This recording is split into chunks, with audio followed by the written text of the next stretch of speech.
नमस्कार, मैं हूं आलोक शुक्ला और आप देख रहे हैं वर्ल्ड न्यूज सर्विस। शुरू करते हैं खबरों का सिलसिला आज की बड़ी हेडलाइन से। चीन को छोड़कर जापान ने भारत पर जताया भरोसा, ऐतिहासिक निवेश की घोषणा की। WNS दिल्ली से मिली रिपोर्ट के अनुसार जापान के प्रधानमंत्री फुमियो किशिदा की प्रधानमंत्री पद संभालने के बाद भारत की पहली यात्रा थी, जिसमें ऐतिहासिक रूप से जापान ने भारत में 42 अरब अमेरिकी डॉलर की निवेश की घोषणा की। भारतीय मुद्रा में यह धनराशि 3,20,000 करोड़ रुपए की होती है। जापान भारत में यह निवेश अगले 5 वर्षों में करेगा। फुमियो किशिदा ने अपने समकक्ष प्रधानमंत्री नरेंद्र मोदी से मुलाकात की और बाकी महत्वपूर्ण मुद्दों के साथ हिंद प्रशांत क्षेत्र की शांति, स्थिरता और सह अस्तित्व के बारे में बात की। राजनाथ सिंह ने आयात प्रतिबंधित हथियारों की तीसरी लिस्ट जारी की। अब देश में ही बनेंगे हथियार और डिफेंस सिस्टम।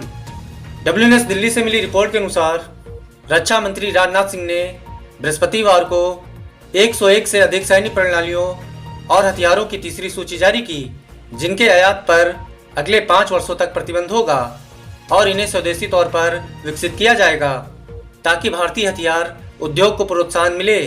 एक कार्यक्रम में सूची जारी करते हुए राजनाथ सिंह ने कहा कि इसमें सेंसर, हथियार और गोला बारूद, नौसैनिक उपयोगिता, हेलीकॉप्टर, गश्ती जहाज, जहाज रोधी मिसाइल और विकिरण रोधी मिसाइलों सहित प्रमुख उपकरण और प्रणालियां शामिल हैं। पुष्कर सिंह धामी ने चिकित्सा उपकरणों का किया लोकार्पण। DLF द्वारा दिए गए सहयोग के लिए जताया आभार। WNS देहरादून से मिली रिपोर्ट के मुताबिक उत्तराखंड के मुख्यमंत्री पुष्कर सिंह धामी ने विश्व स्वास्थ्य दिवस के अवसर पर गुरुवार को मसूरी स्थित राजकीय उप चिकित्सालय को DLF द्वारा प्रदान किए गए चिकित्सा उपकरणों का लोकार्पण किया। उन्होंने इसके लिए DLF द्वारा दिए गए सहयोग के लिए आभार व्यक्त किया। वहीं पुष्कर सिंह धामी ने कहा कि प्रदेश में स्वास्थ्य सुविधाओं की मजबूती के लिए राज्य सरकार द्वारा हर संभव प्रयास किए जा रहे हैं। केशव प्रसाद मौर्य ने सापा प्रमुख पर किया पलटवार, कहा आतंकियों का हौसला बढ़ा रहे अखिलेश यादव।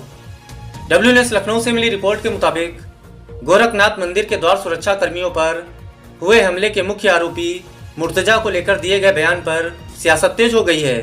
इसे लेकर डिप्टी CM केशव प्रसाद मौर्य ने सापा प्रमुख अखिलेश पर जमकर हमला बोला है। उन्होंने कहा है कि अखिलेश यादव और समाजवादी पार्टी का हमेशा से आतंकवादियों से रिश्ता रहा है। उन्होंने कहा कि 2013 में आतंकी हमलों के आरोपी के मामले सापा सरकार ने वापस लिए। उन्होंने कहा कि मैं इस प्रकार के बयान की निंदा करता हूं। केशव प्रसाद मौर्य ने कहा कि इस प्रकार का बयान आतंकवादियों को हौसला बढ़ाने जैसा है।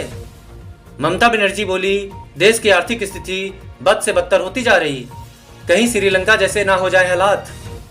WNS कोलकाता से मिली रिपोर्ट के मुताबिक पश्चिम बंगाल की मुख्यमंत्री ममता बनर्जी ने petrol, diesel, CNG gas cylinder के बढ़ते दामों पर चिंता जताते हुए केंद्र को चिताया है।